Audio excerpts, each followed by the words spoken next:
Yo, what's up, everyone? I hope everyone's doing well. I hope everyone is well rested. Today, we are going to talk about Two Hollis, which I am super excited to talk about.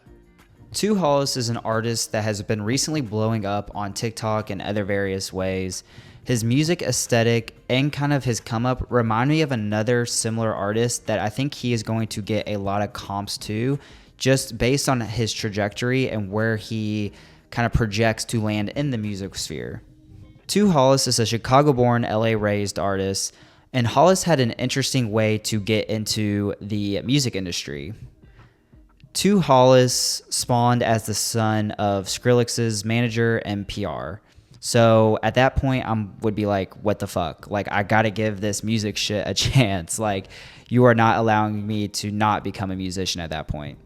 He even had an appearance in a Skrillex music video when he was like 6 or 7 years old. So he was pretty destined to become some type of artist. And at this point, I think Two Hollis picked the right path of becoming some kind of artist, whether it be music or some other avenue, because he is doing fairly well, at least on socials and other sites. His first attempt at music was under the alias Drippy Soup. His music was very raw and distorted, rapping over very heavy, stripped beats that kind of have a lot of influence from Drain Gang, aka Echo 2K and Blade. Blade could even be his dad at this point. Their music sounded so similar, especially when Two Hollis was first starting. You can definitely see the influence. Even up until now, it seems like Two Hollis produces and mixes all of his music, which is something that is very indicative of a really good artist. He even has features on video games such as Valorant and EA Sports' FIFA. And in his production, you can really see the Skrillex influence.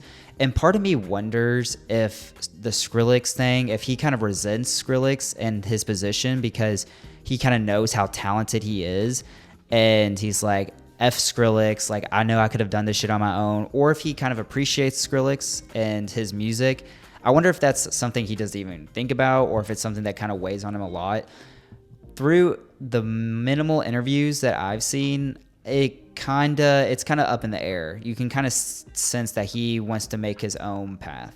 I think a big thing too with artists that produce their own music, it really allows you to tune and kind of hone your own aesthetic. When you're relying on other people to mix, master, and produce your own music, then you kind of lose the actual aesthetic that you want to portray. And I mean, artists like Kid Cudi, Kanye West, they were artists that produced most of their stuff. The music is just so much better. The first time I heard of Two Hollis was when Crush went viral on TikTok. And it just had a viral moment, and it was a good song. You could tell the EDM hyperpop influence, and it was off of his first project. I forget the name right now. But yeah, overall, just a really catchy, glitchy, very hyperpoppy song. Now, when Two Hollis really, really blew up, it was when Opium, the record label that also is signing Playboi Carti, Ken Carson, Destroy Lonely, announced that they were going to sign him. And they also announced that he was going to open for Ken Carson's new tour. And at first, for me, it was such an interesting and confusing choice because Two Hollis reminded me more of a hyperpop artist rather than like a underground rapper. But you kind of take the risk on yourself when you sign with a label like that because the Opium fans are insane. They're anywhere from 12 to like 25-year-old rabid like boys, men that will either ride for you or just totally tear you apart. So at this point, I think it's kind of working for Two Hollis. The underground rap scene for boys is like what K-pop is for teenage girls. It's kind of, the parallels are kind of insane. For every underground rap fan, there is a K-pop stan. When the news first broke that Two Hollis was going to sign to Opium, the Opium fans, for lack of better words, were perturbed. They did not like this Amond character hijacking their Ken Carson tour. They wanted more Ken Carson, no business of Two Hollis, like dancing around and singing jeans, which is a song that I really enjoy by him. But once this happened, I really took a deep dive into his catalog. And Like I talked about before with his one album released during his viral moment of Crush going viral, and that was Boy. His album Boy was a very abstract. It was very, like I said, like kind of ripped, raw beats. A lot of him like just kind of screaming over the beat, but it was so mixed into the beat and the songs that it was very authentic. It was very glitchy, more like EDM rock aesthetic than like a hyper pop like Crush was. But the one thing that I think really helps Two Hollis is that his music matches his kind of aesthetic. Two Hollis looks like he should be modeling for Rick Owens if he wasn't making music right now. And when I think of Rick Owens, I think of dark, I think of twisted, sophisticated. You don't really know how to eternalize or feel about Rick Owens' collections. And I think that's what I kind of feel when I listen to Two Hollis' music or even look at Two Hollis. And I can definitely see him doing that at least while being signed to the Opium label. If he's going to be signed to this label, he is going to have some trap influence at some point. Even Cardi, he's kind of turned into this kind of rock star rapper hybrid, and he has even had to keep that underground rap kind of vibe to him. So his fans will eat that up, and those are songs that are going to stream really well and, help Cardi succeed. Two Hollis can take a similar route by, putting his flair on underground rap, which I think he's doing a pretty good job at right now.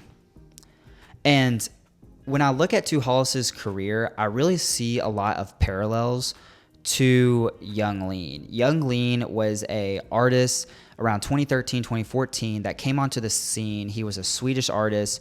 His accent was thick. His visuals were kind of insane. You never saw rappers talk about Pokemon cards. You never saw them talk about Arizona iced teas. He kind of brought that whole Arizona like bucket hat wave to the US. And Young Lean developed a really core fan base, including myself, with these different aesthetics, and really is considered a pioneer of his sound. And people like Lil Yachty, Lil Uzi Vert are kind of, traced back to Young Lean. I can see Two Hollis having a very similar effect on newer artists. He can come in and he can create this new sound that allows other artists to flourish and create almost a whole new genre. One thing I would like to see is more of Two Hollis' personality.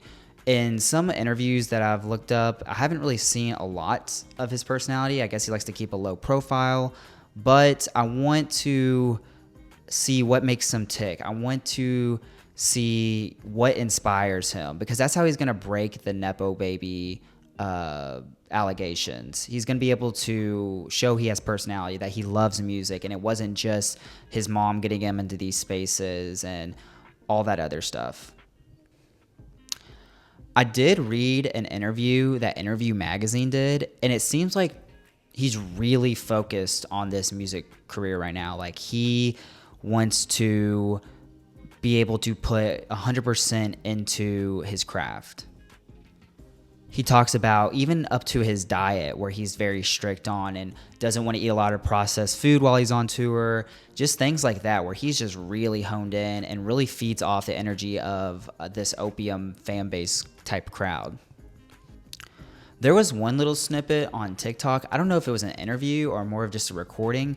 He's very rejectionist, if that's even a word, of overconsumption. He doesn't like Erewhon. He doesn't like scrolling on social media and all this other stuff.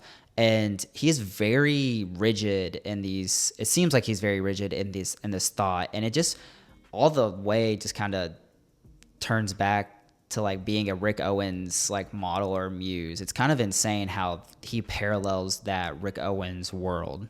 If you don't know, Rick Owens is a designer who has this, like I said, very kind of dark, nihilistic view of fashion.